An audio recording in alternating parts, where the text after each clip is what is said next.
అనగనగనగా ఒక రాజు. అతని పేరు సుదర్శనుడు. సత్యం, ధర్మం, నీతి, న్యాయం, శాంతి, అహింస ఈ 6 సూత్రాలను ఆచరిస్తూ రాజ్యాన్ని చక్కగా పాలిస్తూ ఉంటాడు. ఇన్ని మంచి గుణాలున్న రాజుకి 3 కొడుకులున్నారు. ఆ కొడుకులకు ఆటలంటే ఇష్టం, పాటలంటే ఇష్టం, చదువంటే అస్సలు ఇష్టం లేదు. బాగా చదువుకుని శాస్త్రాలను వంటబట్టించుకుంటేనే కదా గొప్పవారు రేపటి రాజులవుతారు అని రాజు బాధపడని రోజంటూ లేదు. కానీ వాళ్ళకేమో చదువంటే ఇష్టం లేదు. అలా అని శుద్ధ మొద్దులా అంటే కాదు, బుద్ధిమంతులే. రాజుగారు ఈ బాధతోనే కాలం గడుపుతూ ఉండేవారు. ఒక్కడంటే ఒక్కడు గుణవంతుడు, ధర్మరాజు లాంటి వాడు ఉంటే చాలనుకునేవాడు రాజు. దేనికైనా ప్రాప్తం ఉండాలి, గుణవంతులు, విద్యావంతులు అయిన పిల్లలు ఉండాలంటే గత జన్మలో ఎంతో పుణ్యం చేసుకుని ఉండాలని బాధపడుతూనే ఉండేవాడు. ఇలా బాధపడుతూ ఎంతకాలం కూర్చుంటాం? దీనికోసం పరిష్కార మార్గాన్ని కనుక్కోవాలనుకున్నాడు. పుట్టుకతోనే ఎవరూ పండితులు కారు, విద్వాంసులు అంతకన్నా కారు, బాగా చదువుకుని పండితులవుతారు.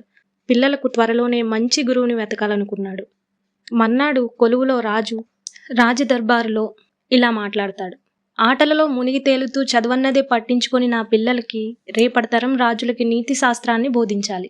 వారిని నన్ను మించేలా తీర్చిదిద్దాలి. అలా తీర్చిదిద్దే సమర్థత కలవారు మీలో ఎవరైనా ఉన్నారా అని అడుగుతాడు. ఉన్నారని చెప్పేందుకు ఎవ్వరికీ ధైర్యం చాలలేదు. రాజు భయపడసాగాడు. అంతలో ఓ పండితుడు లేచి నిల్చున్నాడు. అతని పేరు విష్ణుశర్మ. రాకుమారులకు నీతిశాస్త్రాన్ని నేను బోధిస్తాను మహారాజా అన్నాడు అతను. ఆనందంగా చూశాడు రాజు.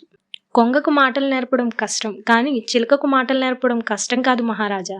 రాకుమారులు చిలుకల వంటివారు. అలాగే వజ్రాల గనిలో గాజు పెంకులుండవు. అంటే మీ రాజవంశంలో గుణహీనులు ఉండే అవకాశమే లేదు. వజ్రాన్నైనా సాన పెడితే ప్రకాశిస్తుంది. అలాగే ఎంత రాకుమారులైనా వారికి తగిన గురువు అవసరం. అన్యథా భావించక రాకుమారులను ఓ 6 నెలల పాటు నాకు అప్పగిస్తే వారిని నేను మంచి మార్గంలో పెడతాను, విద్యాబుద్ధులు నేర్పుతాను అంటాడు విష్ణుశర్మ. ఓ మంచి ముహూర్తాన రాకుమారులను విష్ణుశర్మ తన వెంట తీసుకుని వెళ్తాడు. ఈ 3 రాకుమారులను ప్రయోజకులను చేయడానికి అతను ఉపయోగించిన మార్గమే పంచతంత్రం. మిత్రభేదం, మిత్రలాభం, కాకోలుకీయం, లబ్ధ ప్రణాశం, అపరీక్షిత కారకం. ఈ 5 సూత్రాల సమాహారమే పంచతంత్రం. ఏమిటి ఈ 5 నీతి సూత్రాలు? జీవులకు అవి ఎలా మార్గదర్శనం చేస్తాయి తెలియాలంటే అందరినీ అలరించే ఈ పంచతంత్ర కథలు వినాల్సిందే.